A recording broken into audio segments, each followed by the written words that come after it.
Woody was with us 2 years ago. Yes. On New Year's Eve, so we thought we might as Never well forget. have him back tonight because he wasn't with us last year. Would you welcome a most bright, amusing gentleman, Mr. Woody Allen?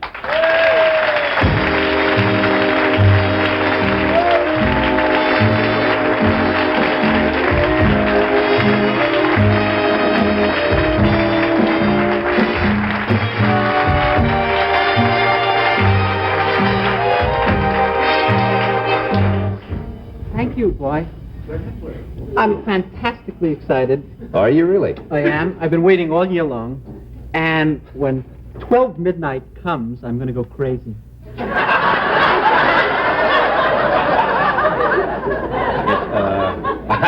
I hate to be the first one to tell you, but about 15 minutes ago was the start of the New Year's. It's over, right? It's over. I spent New Year's for the first time in my life together.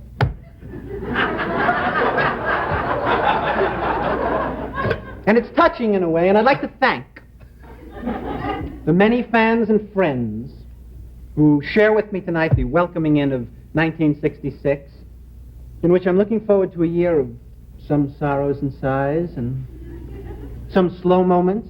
Do I look like a sorrow? No, you don't, my beauty. And some delicate moments. Is this one of your resolutions? Oh. It's only 15 minutes into the new year. Really sloppy, sentimental New Year's. Really? Yes, I've had some champagne for dinner. Champagne? Absolutely, and I'm just fighting weight.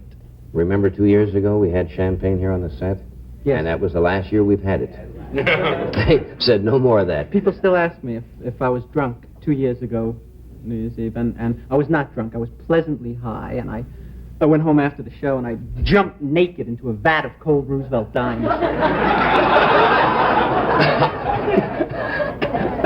What do you normally... That's how I get my kicks. Really? I like that. Everybody has their little, thing going. What do you normally do on New Year's? Are you one of these people who goes to parties or goes to a nightclub and... Last year, New Year's, let me think. I was in Paris when we did What's New Pussycat in Paris, and I was writhing in my hotel room with agony. New Year's Eve, I couldn't get a date for New Year's Eve last year. I was living in Paris for about 4 months, and the only French word that I could learn to say was potage, which means soup, you know? And I used to accost strange women on the street and say potage, you know? And if the girl was Jewish, she would make it for me, you know?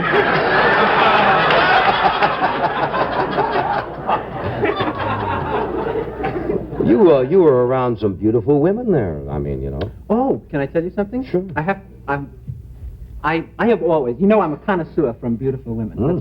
That's my thing in life. I would rather be with a beautiful woman than almost anything else. And, except my stamp collection. If it came to an out-and-out choice. Yes. And the great woman of the world for me was always Bardot. I always felt that she was, without a doubt, the greatest thing in the world. And Sophia Loren I liked. I was not crazy about Sophia Loren physically, but I'm having an operation, and that's going to be changed now. And also Julie Christie, the girl who starred in Darling, I also felt was spectacularly beautiful. And I never met any of them or anything. And in the last 10 days, I met all three of them. Really? Can you believe that? I was at a party with Bardot, and I lunched with Sophia, and I was out listening to jazz with Julie Christie one evening. Wow. Yeah. Well? You want to hear about it? Yes. Yeah. Well, nothing happened. Tall girl, short girl? Great. Yeah. I'm living vicariously now. Well, Bardot I found good quality, basic good quality, all 32 teeth, you know, and poise. And Loren I found a little tall for my taste. She was a little too what we call zaftig, you know. Zaftig is a I don't know what kind of word it is. I guess it's Yiddish. Is it Yiddish? Yes. And it means healthy, abundantly conceived, and I think that nails it pretty good. And I had a fabulous time. I was speaking to, I had known Sophia's husband, Carlo Ponti. I hate to drop names like this, but I'm going to. And 2 years. he wanted me to do write a film. We were talking about it, and it was originally, the talk was to star Sophia Loren and Marcello Mastroianni. And I had lunch with Loren, and I suggested that in place of Mastroianni, that since I had appeared in What's New Pussycat, and it was a love story as opposed to a comedy, that I ought to play opposite her in the film. And she laughed. She laughed for about an hour and a half.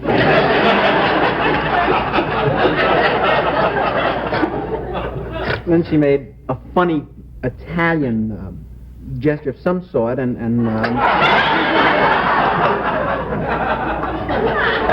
That was the end of the lunch, huh? yes. So she left and blew the check over to my side of the table. There you were.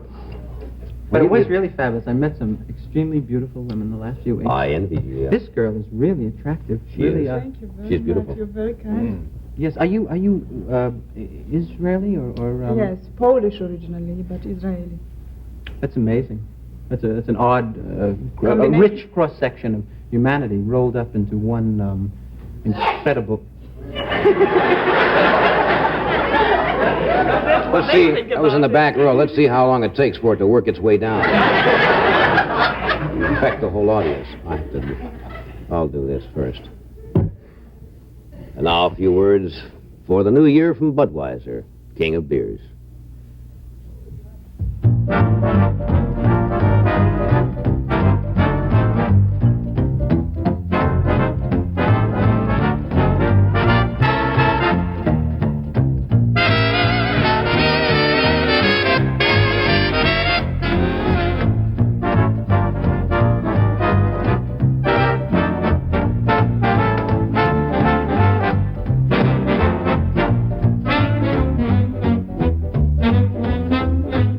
All over the world tonight, people are greeting one another with a raised glass and the words Happy New Year.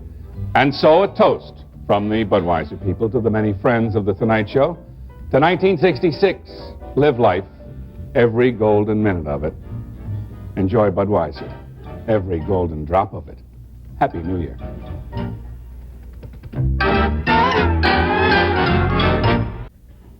Woody, I've known you for what, a couple of years? At least a couple of years. Oh yeah. Longer than that, I guess. That's just about 3 years now. Yeah. And when you come on, when we've said it, I never know whether you're telling me the truth or you're making this stuff up. I mean, like all the girls now. Oh well, that's. Do you lie or is this for real? That was true. I am a compulsive liar, though. I will not hesitate to lie to prove my point all the time. I had a bad childhood, and I lied to compensate for my parents did not want me when I was young. That's true. They put a live teddy bear in my crib when I was younger. They were really strict with me. I had to be home 9:30 prom night. When I was to get Prom, 9:30? Yeah. I made a reservation at the Copacabana for 5 o'clock, you know. I took my date and we watched them set up. And I was once invited, when I was a kid, to Seymour Gutkin's birthday party. Can I tell you the story? Seymour Gutkin. Yes, and I loathe birthday parties because my mother used to make me wear my cousin's hand-me-downs all the time, and she was not my size. You know, it was really humiliating for me. So I wouldn't lose them. My mother used to pin my mittens to my sleeves all the time, you know, and that day I had on a short-sleeve shirt. And I looked like this. I'm pinned into it, you know, just strangling. And I was, without question, the most adorable kid when I was young. I used to identify with Superman. I thought Superman and I had many traits in common when I was, because he used to go into phone booths all the time and remove his clothing, you know. I couldn't stop myself, you know. And I took my parents' best tablecloth, their Hotel Dixie tablecloth, you know, and they honeymooned at the Hotel Dixie. I didn't know that. The last night there, my father stole the tablecloth, so it shouldn't be a total loss, you know. This is true. I believe you. And I tied it around my neck, and I draped it behind me, and I looked very menacing, really Supermanish, you know? And I tucked it underneath my little shirt, And I go out on the BMT subway in Brooklyn to the Gutkin affair.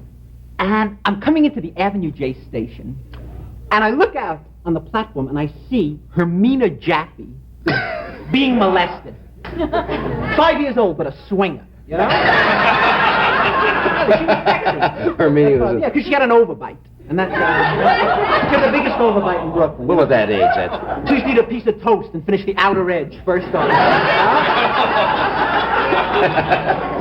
Train pulls up and the doors open, and I leap out on the platform and I pull out my cape behind me, you know, and she's being attacked by Guy de Maupassant Rabinowitz, one of the worst kids in the world. In the early 1940s, in the Roosevelt Dewey election, his parents voted for Hitler. And I said to him, take your hands off Guida. And he said to me, knock off, Four Eyes. They always told me, knock off. You know? And I'm all set to hit him, and the doors to the subway close on my cape, and the train pulls out, you know? I hang on the outside of the BMT. That is a true. You've had a fascinating childhood. I have had. Can I tell one of the quick subway stories? Yeah, we got a minute or so. I was once, listen to this, terrorized as an adolescent on the BMT. I was on my way to an amateur music contest when I come from a semi-musical family. You should know that. My father used to play the tuba when he was he tried to play Flight of the Bumblebee on the tuba. And he blew his liver out through the horn, you know.